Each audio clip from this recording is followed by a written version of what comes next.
Bonjour Stéphane, Bonjour Quentin. tu es directeur du recrutement chez Alten. Depuis combien de temps tu es arrivé dans l'entreprise? Depuis combien de temps tu fais du recrutement? Je suis arrivé chez Alten en 2000, je suis ingénieur de formation. J'ai commencé par un parcours business pendant 8 ans, d'ingénieur d'affaires à directeur de département. Je manageais une BU de 200 collaborateurs sur des ingénieurs spécialisés en électronique. Ensuite, je suis passé sur l'activité recrutement où j'ai créé la direction du recrutement des ingénieurs que j'occupe encore aujourd'hui. Et donc je fais du recrutement depuis 17 ans en tant que recruteur et puis depuis 25 ans en tant qu'ingénieur en recrutant des ingénieurs. Est-ce que tu aurais quelques chiffres à nous donner sur ce que représente le recrutement des ingénieurs chez Alten? Écoute, je suis arrivé chez Alten, on était 1500, on est pratiquement 60 000. Dans mes plus belles années, c'est-à-dire les 4-5 dernières années qui sont passées, on a été jusqu'à recruter 4000 ingénieurs par an en France. Voilà. Oui, c'est impressionnant. Quels sont aujourd'hui les enjeux que Alten, enfin surtout que toi, tu vas avoir en tant que directeur du recrutement des ingénieurs? Disons que ce qui fait notre force, c'est notre capacité justement à recruter les meilleurs pour pouvoir prendre en charge des projets à engagement notamment et des projets structurants chez nos clients dans tous les secteurs d'activité. Donc la clé, c'est d'avoir les meilleurs ingénieurs et ça sur tous les secteurs d'activité de l'industrie du tertiaire et sur tous les métiers de l'ingénieur puisqu'on représente tous les métiers. Alten, c'est une société qui fait de la croissance, donc ça demande aussi beaucoup d'organisation. Cette année, plus que jamais, on cherche à recruter des ingénieurs expérimentés pour rejoindre nos centres de compétences, pour manager nos ingénieurs, des experts pour appuyer l'expertise des différents projets, et puis des chefs de projet, des directeurs de projet pour manager l'engagement des projets envers nos clients.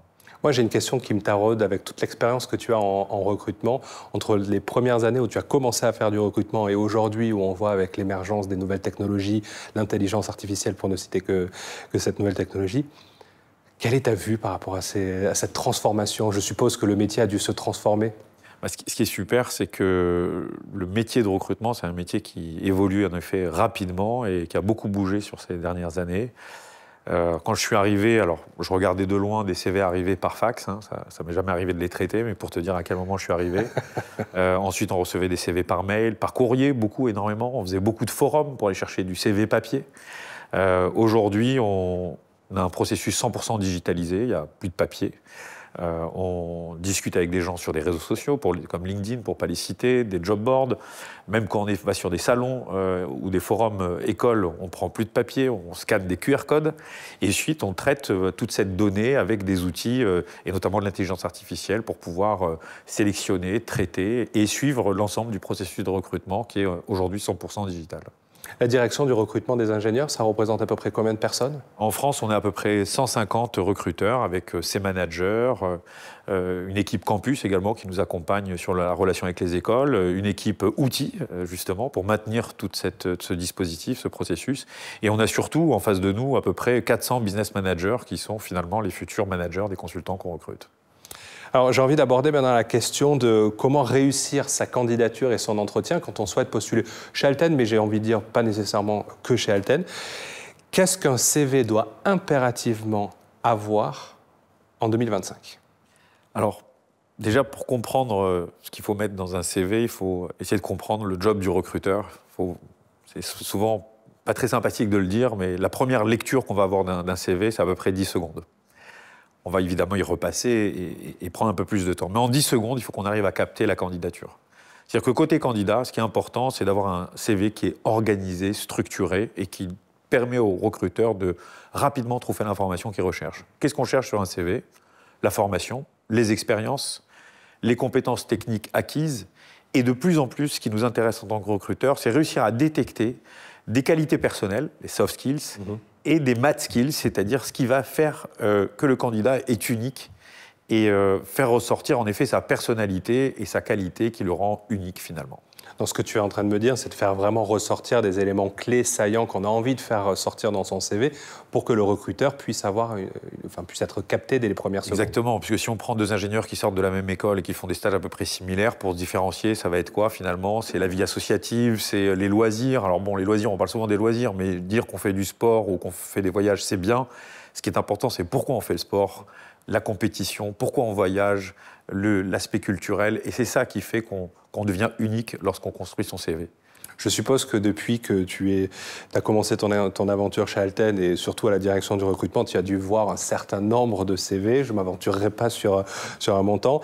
Est-ce que selon toi, un CV parfait existe? Alors, il n'y a pas de CV parfait parce qu'il n'y a pas de personne parfaite, finalement.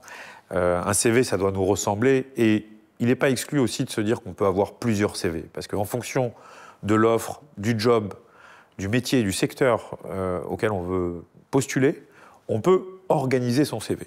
Alors, faire attention à ne pas non plus tricher ou sortir de ce qu'on sait faire.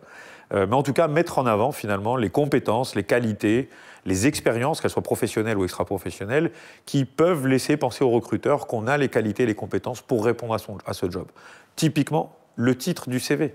Un titre du CV, on peut le changer en fonction de l'offre à laquelle on postule, tant qu'évidemment c'est aligné avec nos expériences. Oui, c'est donner la sensation, enfin en tout cas, personnaliser un maximum son CV pour, comme tu disais juste avant, capter le recruteur et ce dont il recherche. Oui, parce qu'avant, tu sais, quand on avait la lettre de motivation, exactement. Dans la lettre de motivation, on pouvait on a écrit motiver les choses. C'est très vite devenu obsolète, hein, puisqu'on faisait du copier-coller. On a tous pris des lettres de motivation des copains.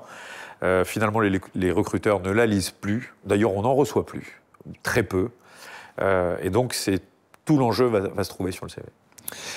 Est-ce que tu as des conseils à donner sur les erreurs que tu as souvent eu l'occasion de voir dans les CV que tu as reçus, les CV, mais aussi les entretiens? Quelles sont les erreurs à ne pas éviter en tant que candidat lorsqu'on se retrouve face à un recruteur ou le manager du poste? Déjà, sur le CV, même si nous, les ingénieurs, on n'est pas les meilleurs en orthographe, les fautes d'orthographe, ça passe pas, parce que pour le coup, les recruteurs sont souvent des littéraires, et ça passe pas. Alors, on a le droit de faire des fautes, par contre, on doit se faire corriger. Et aujourd'hui, avec les outils qu'on a, il n'y a plus de raison de faire des fautes d'orthographe. Et puis, le CV, où on a envie de mettre tout ce qu'on a fait, parce que c'est important de montrer qu'on a fait un petit stage aussi dans un fast-food quand on était jeune pour gagner sa vie. C'est peut-être moins important quand on commence à avoir un peu d'expérience. Donc, il faut être, encore une fois, aller droit au but et être organisé et structuré. Concernant les entretiens, le premier piège, c'est la préparation.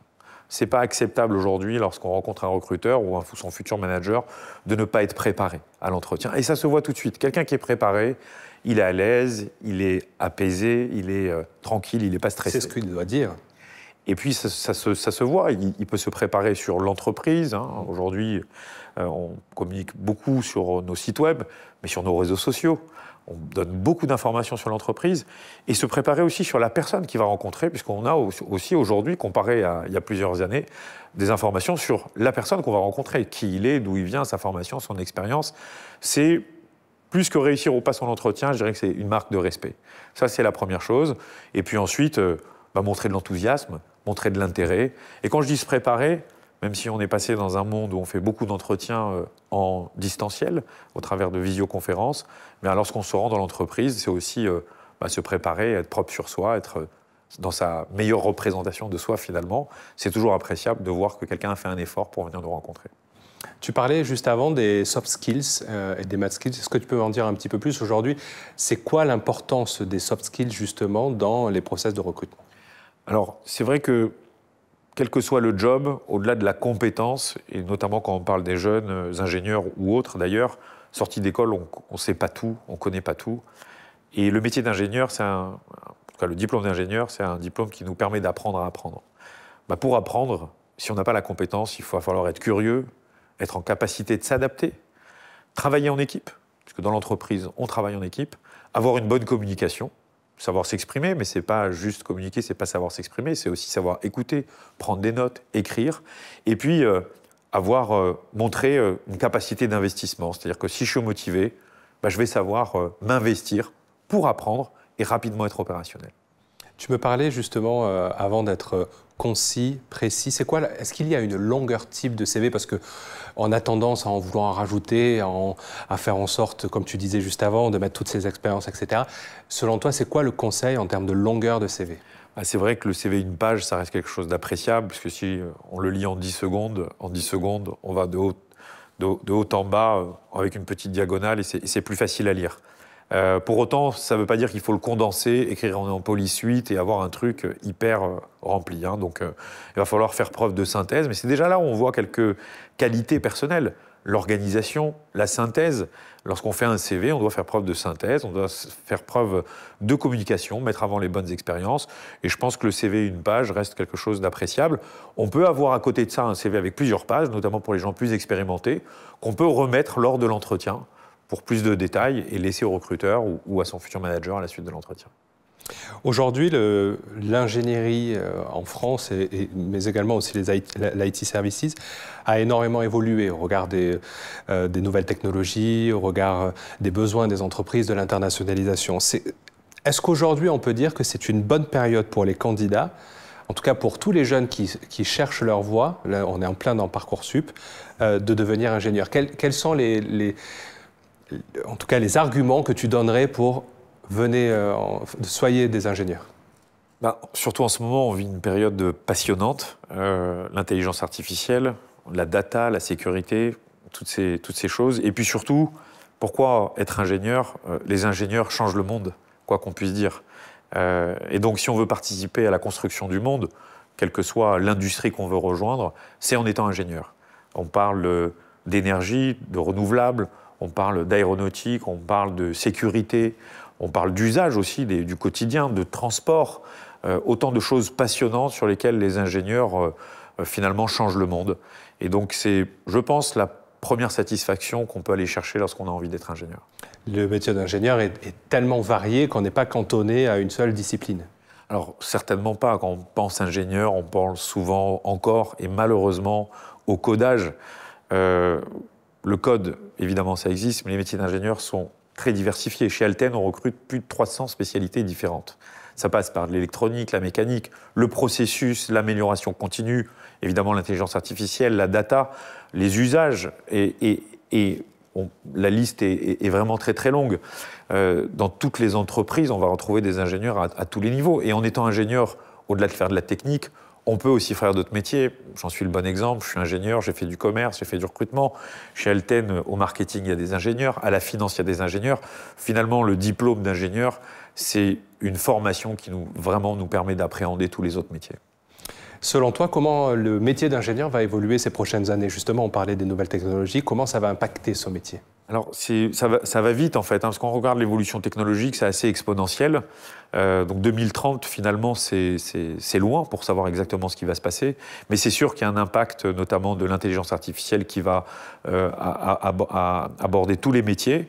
Les faire évoluer dans le bon sens, parce que aujourd'hui, l'intelligence artificielle, on pense que ça va remplacer des métiers. Non, ça va surtout améliorer le métier des uns et des autres. Si on reprend le codage, par exemple, les développeurs vont faire moins de code puisque l'intelligence artificielle va les aider à faire du code.